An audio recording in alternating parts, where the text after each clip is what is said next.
तो फ्रेंड्स आज के वीडियो में हम लोग देखने वाले हैं जो बिहार पुलिस की नई भर्ती वर्ष 2025 में आई हुई है। ठीक है ना। 19,838 पदों पर काफ़ी बेहतरीन वैकेंसी है देखने को मिली है। ठीक है ना, CSBC के द्वारा। तो इस वीडियो में हम लोग बिहार पुलिस 2025 के लिए, ठीक है, 5,000 वन लाइनर क्वेश्चंस को हम लोग देखेंगे। ठीक है ना। ये सभी प्रश्न जो होंगे वो वन लाइनर फॉर्म में होंगे और आपके एग्ज़ाम में कम से कम यहाँ से 60 से 70 क्वेश्चन डायरेक्ट जो है आपके एग्ज़ाम में देखने को मिलेंगे। ठीक है ना। तो अगर आप चैनल पर नए हो तो चैनल को सब्सक्राइब करके बेल आइकन को जो है ज़रूर से ज़रूर प्रेस कर लीजिएगा। चलिए स्टार्ट करते हैं। ये सभी प्रश्न वन लाइनर होंगे और आपके एग्ज़ाम के लिए काफ़ी महत्वपूर्ण होंगे और इसका PDF हमारे टेलीग्राम पर मिल जाएगा। टेलीग्राम चैनल का लिंक किसी वीडियो के डिस्क्रिप्शन बॉक्स में है, उसको ज़रूर से ज़रूर ज्वाइन कर लीजिएगा। ठीक है ना। और वीडियो को जो है लाइक कर दीजिएगा। तो चलिए स्टार्ट करते हैं। Bihar police 2025 5,000 one liner questions. ठीक है। तो ये पार्ट 1 वीडियो होने वाला है, इसको जो है हम लोग पार्ट वाइज कवर करेंगे। ठीक है। चलिए पार्ट 1 वीडियो है, चलिए स्टार्ट करते हैं। पहला प्रश्न दिया गया है, जनगणना किस सूची के अंतर्गत आता है। तो ठीक देखिए, जो आंसर है उसको हम हाईलाइट कर दिए हैं।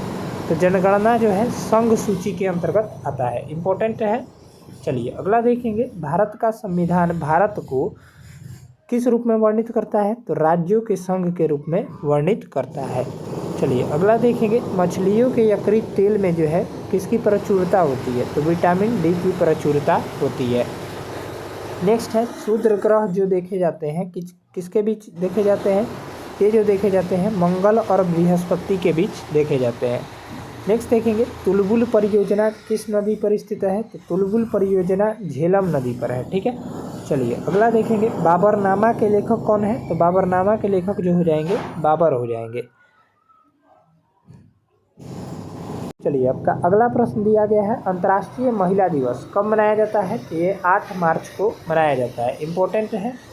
नेक्स्ट देखेंगे, प्रकाश वर्ष जो है किसकी इकाई है। तो ये आपका दूरी की इकाई हो जाएगी। चलिए नेक्स्ट देखेंगे, मानव शरीर का सामान्य ताप जो होता है वो 37 डिग्री सेंटीग्रेड होता है। आप सभी को पता होगा। एक प्रकाश वर्ष बराबर कितना होता है। तो 9.46 गुणे 10⁻15 मीटर के बराबर होता है। ठीक है, ध्यान में रखेंगे। चलिए अगला देखेंगे, अंतिम मुगल सम्राट कौन था। तो अंतिम मुगल सम्राट बहादुर शाह द्वितीय या जफर था। ठीक है। नेक्स्ट है, भारत छोड़ो आंदोलन, यह नारा जो है किसने दिया था। ये महात्मा गांधी ने दिया था। अगला देखेंगे, राशियों की कुल संख्या कितनी है। तो राशियों की कुल संख्या 12 है। नेक्स्ट है, एंजाइम मूल रूप से क्या है। तो ये आपका प्रोटीन हो जाएगा, यानी यहाँ से हो जाएगा प्रोटीन। अगला प्रश्न देखेंगे, सौर मंडल का सबसे चमकीला ग्रह कौन सा है। तो सौर मंडल का सबसे चमकीला ग्रह आपका हो जाएगा शुक्र। ठीक है। नेक्स्ट है, बिंदुसार जो था वो मौर्य वंश का शासक था, इंपॉर्टेंट है, याद रखिएगा। अगला देखेंगे, लिंगराज मंदिर कहाँ स्थित है। तो लिंगराज मंदिर जो है भुवनेश्वर में स्थित है। नेक्स्ट है, मकाऊ की मुद्रा को क्या कहा जाता है। तो मकाऊ की मुद्रा को पटाका कहा जाता है। ठीक है, इंपॉर्टेंट है। अगला देखेंगे, सिनेमा का आविष्कार किसने किया था। तो निकोलस और जीन लुथिये ने किया था। नेक्स्ट देखेंगे, पृथ्वी का एकमात्र उपग्रह कौन सा है। तो ये आपका चंद्रमा है। ठीक है। अगला देखेंगे, हर्ष का राज्य कवि कौन था। तो हर्ष का राज्य कवि, ये इंपॉर्टेंट है, ये बार बार प्रश्न पूछा जाता है। हर्ष का राज्य कवि कौन था। तो बाणभट्ट था। चलिए अगला देखते हैं हम लोग, हाइड्रोजन बम का आविष्कार किसने किया था। तो हाइड्रोजन बम का आविष्कार जो है एडवर्ड टेलर ने किया था। नेक्स्ट है, विश्व स्वास्थ्य दिवस, ये आपके एग्जाम में आ चुका है। पिछला बार 21,391 पोस्ट पर जो वैकेंसी आई हुई थी उसमें आया है ये प्रश्न। तो विश्व स्वास्थ्य दिवस कब मनाया जाता है। तो 7 अप्रैल को मनाया जाता है। नेक्स्ट है, दक्षिण अमेरिका में चारागाह को क्या कहा जाता है। तो ये आपका पंपास कहा जाता है। अगला देखेंगे, भारत में प्रथम स्वर्ण मुद्राएं यूनानियों ने चलाए थे। ठीक है। चलिए नेक्स्ट है, भारतीय राष्ट्रीय कांग्रेस के प्रथम मुस्लिम अध्यक्ष कौन थे। तो ये आपका बदरुद्दीन तैयबजी थे। ठीक है। अगला देखेंगे, राज्य अपहरण नीति, या इसको हम लोग राज्य हड़प नीति भी बोलते हैं। राज्य हड़प नीति किसने चलाया था। ये लॉर्ड डलहौजी ने चलाया था। ठीक है। चलिए अगला प्रश्न देखेंगे, आर्थिक अपक्षय का सिद्धांत के प्रतिपादक कौन थे। तो ये दादा भाई नौरोजी थे। ठीक है। दादा भाई नौरोजी को grand old man of India के नाम से जाना जाता है, याद रखेंगे। नेक्स्ट है राज्यसभा में मनोनीत सदस्यों की अधिकतम संख्या। ये भी प्रश्न आपके एग्जाम में आ चुका है और ये इम्पोर्टेंट हो जाता है। तो कितना है, तो 12 है। ठीक है, राज्यसभा में मनोनीत सदस्यों की अधिकतम संख्या 12 होती है। अगला देखेंगे, सुंडा जलमर्मध्य जावा तथा सुमात्रा के बीच स्थित है। नेक्स्ट देखेंगे, राष्ट्रीय आय का आकलन जो है केंद्रीय सांख्यिकीय संगठन करता है। अगला प्रश्न देखेंगे, गांधी इरविन समझौता कब हुआ था? तो ये 5 मार्च 1931 को हुआ था। ठीक है, इंपॉर्टेंट प्रश्न है, याद रखेंगे। नेक्स्ट है, विश्व बैंक का मुख्यालय कहाँ है? तो विश्व बैंक का मुख्यालय वाशिंगटन डीसी में है। चलिए अगला देखेंगे, योजना आयोग का अध्यक्ष कौन होता है? तो योजना आयोग का अध्यक्ष जो होता है आपका प्रधानमंत्री होते हैं। ठीक है, वर्तमान में कौन है? तो नरेंद्र मोदी हैं प्रधानमंत्री भारत के। आप सभी को पता होगा नरेंद्र मोदी, इस यहाँ से हो जाएगा प्रधानमंत्री। योजना आयोग का गठन कब हुआ था? तो 15 मार्च 1950 को हुआ था। ठीक है, चलिए अगला देखेंगे, अर्थशास्त्र का जनक किसे कहा जाता है? तो अर्थशास्त्र का जनक जो है एडम स्मिथ को कहा जाता है। नेक्स्ट है, शिक्षा जो है किस सूची के अंतर्गत आता है? तो ये समवर्ती सूची के अंतर्गत आता है। अगला देखेंगे, यहाँ से इंडिया हाउस कहाँ स्थित है? तो इंडिया हाउस जो स्थित है लंदन में स्थित है। ठीक है, चलिए नेक्स्ट है, लाफिंग गैस का रासायनिक नाम नाइट्रस ऑक्साइड होता है। इसका सूत्र जो होता है N2O होता है। ठीक है, ध्यान में रखेंगे, यहाँ पर दिया भी है। अगला देखेंगे, भारत में बैंकों का पहली बार राष्ट्रीयकरण जो है वो 1969 में हुआ था। नेक्स्ट देखेंगे, मुद्रा राक्षस के लेखक कौन है? तो मुद्रा राक्षस के लेखक जो है विशाख दत्त हो जाएंगे। इंपॉर्टेंट सभी प्रश्न होंगे। रूसी क्रांति कब हुई थी? तो 1917 ईस्वी में रूसी क्रांति हुई थी। चलिए अगला देखेंगे, लोकसभा में किसी विधेयक को धन विधेयक के रूप में कौन प्रमाणित करता है? तो ये अध्यक्ष प्रमाणित करता है। ठीक है, चलिए नेक्स्ट देखेंगे, मोनाजाइट जो है वो किसका अयस्क है? तो ये थोरियम का अयस्क होता है मोनाजाइट। चलिए अगला देखेंगे, इंग्लैंड का प्रथम प्रधानमंत्री कौन था? तो ये रॉबर्ट वालपोल था। ठीक है, आज़ाद हिंद फौज का गठन कब हुआ था? तो ये 1942 ईस्वी में हुआ था। ठीक है, किसके द्वारा किया गया था? तो सुभाष चंद्र बोस के द्वारा किया गया था। अगला देखेंगे, लोधी वंश का अंतिम शासक कौन था? तो लोधी वंश का अंतिम शासक जो था इब्राहिम लोधी था।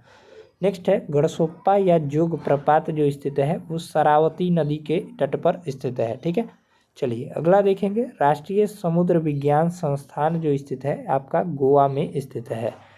नेक्स्ट है, भारत का सबसे बड़ा कृषि प्रायोगिक फार्म जो है वो आपका अंबाला में है। ठीक है, ध्यान में रखेंगे। चलिए अगला देखेंगे, राज्यसभा का पदेन अध्यक्ष कौन होता है? तो उपराष्ट्रपति होता है। ठीक है, चलिए नेक्स्ट है, भारत में प्रतिवर्ष सेना दिवस कब मनाया जाता है? ये आपका 15 जनवरी को मनाया जाता है। अगला प्रश्न देखेंगे, रक्तचाप या दाब किसमें उच्च होता है? ये धमनियों में उच्च होता है। नेक्स्ट है, चक्रवात जो है वो किसके कारण आता है? तो निम्न दाब होने के कारण आता है। अगला देखेंगे, भारत में प्रथम रेल जो कि कहाँ से कहाँ तक चली थी? तो मुंबई से ठाणे। ठीक है, मुंबई से ठाणे चलाई गई थी। ठीक है, तो ये कब चलाई गई थी? 1853 ईस्वी में। ठीक है, किसके द्वारा? तो लॉर्ड डलहौजी के शासनकाल में चलाया गया था, याद रखेंगे। नेक्स्ट है, 1556 ईस्वी में पानीपत की दूसरी लड़ाई हुई थी। यहाँ से एक प्रश्न ये बन गया, पूछेगा पानीपत की दूसरी लड़ाई कब हुई थी? तो 1556 में। ठीक है, किसके बीच हुई थी? तो अकबर और हेमू के बीच हुई थी। ठीक है, पानीपत की प्रथम लड़ाई जो है फर्स्ट पानीपत का लड़ाई कब हुआ था? ये जो हुआ था 1526 ईस्वी में। सेकंड अब बता ही दिए, सेकंड वाला 1556 ईस्वी में। ठीक है, 1556 ईस्वी में। और थर्ड वाला जो है आपका ये जो हुआ था, ये आप लोग जो है थर्ड वाला आप लोग कमेंट करके बताइएगा कब हुआ था। ठीक है, चलिए अगला देखेंगे, मानसरोवर झील कहाँ स्थित है? ये आपका स्थित है तिब्बत में। ठीक है, चलिए वैसे थर्ड वाला जो है पानीपत का तृतीय युद्ध 1761 ईस्वी में हुआ था। ठीक है, ध्यान में रखेंगे। चलिए अगला देखेंगे, विजयनगर जो स्थित है वो किस नदी के तट पर स्थित है? तुंगभद्रा नदी के तट पर स्थित है। नेक्स्ट है, बहमनी राजाओं की राजधानी क्या थी? तो गुलबर्गा थी। ठीक है, चलिए अगला देखेंगे, तड़ित जो है विद्युत विसर्जन के द्वारा उत्पन्न होता है। ठीक है, चलिए अगला देखेंगे, रेबीज नामक रोग जो है विषाणु यानी वायरस के द्वारा होता है। नेक्स्ट है, मानव का सामान्य रक्तदाब जो होता है वो कितना होता है? तो 120/80 mm होता है। चलिए अगला देखेंगे, शहद में मुख्यतः क्या पाया जाता है, तो ये कार्बोहाइड्रेट पाया जाता है। नेक्स्ट है, संविधान के अनुच्छेद 1 यानी आर्टिकल 1 में जो है भारत को क्या कहा गया है, तो भारत को राज्यों का संघ यानी यूनियन कहा गया है। नेक्स्ट है, ये विक्टोरिया प्रपात जो स्थित है वो आपका झेम्बेजी नदी पर स्थित है, ध्यान में रखिएगा। चलिए अगला देखेंगे, हीरे की चमक का कारण जो है आपका प्रकाश का संपूर्ण आंतरिक परिवर्तन हो जाएगा। ठीक है, रजिया सुल्तान जो है आपका इल्तुतमिश की बेटी थी। चलिए अगला देखेंगे, भारत में सर्वाधिक शुद्ध स्वर्ण मुद्राएं जो है, मुद्रा के सिक्के, सोने के सिक्के कुषाण वंश के शासकों ने जारी किए थे। ठीक है, नेक्स्ट है, सूर्य की ऊर्जा का मुख्य कारण जो है नाभिकीय संलयन हो जाएगा। ठीक है, ध्यान में रखिएगा। चलिए अगला देखेंगे, सिख गुरु अंगद देव ने गुरु नानक की जीवनी लिखी थी। ठीक है, सिख गुरु अंगद देव ने जो है गुरु नानक की जीवनी लिखी थी। नेक्स्ट है, रोम शहर जो स्थित है टाइबर नदी के किनारे स्थित है। ठीक है, ध्यान में रखिएगा। चलिए अगला देखेंगे, राज्यसभा द्वारा लोकसभा को धन विधेयक कितने दिनों में लौटा दिए जाने चाहिए, 14 दिनों में लौटा दिए जाने चाहिए। अगला देखेंगे, चोल राजाओं की राजधानी कहाँ थी, तो तंजौर थी। और चोल वंश का संस्थापक कौन था, ये भी पूछा जाता है, तो विजयालय था। ठीक है, चोल वंश का संस्थापक विजयालय था। ठीक है, और चोल राजाओं की राजधानी तंजौर थी। चलिए अगला देखेंगे, यहाँ से जो है हम लोग आज के वीडियो में इतना ही प्रश्न रखते हैं और मिलते हैं नेक्स्ट वीडियो में। वीडियो थोड़ा छोटा था लेकिन काफ़ी हेल्पफुल रहने वाला है। अभी पीडीएफ जो है वो पूरा कंप्लीट नहीं तैयार हुआ है। ठीक है, और आगे का पीडीएफ हम तैयार करेंगे। ठीक, और उसके बाद जो है आपको फिर कल जो है इस सीरीज में आपको क्वेश्चंस कराएंगे। ये सभी इम्पोर्टेंट प्रश्न हैं जो कि आपके एग्ज़ाम में आ सकते हैं। और यहाँ से प्रश्न देखने को आपको 6 से 60 मिनट 60 से 70 प्रश्न आपको देखने को एग्ज़ाम में डायरेक्ट मिलेंगे। ठीक है, तो इस क्लास को जो है मिस मत कीजिएगा और ये काफ़ी बेहतरीन होने वाला है आपके एग्ज़ाम के लिए। और यहाँ से प्रश्न ज़रूर से ज़रूर देखने को मिलेंगे। ठीक है, और बिहार पुलिस में अगली बार मेरे नोट्स से जो है वो काफ़ी अच्छा खासा प्रश्न जो है वो पूछा गया था। ठीक है, जो कराए थे हमने। ठीक है, तो चलिए।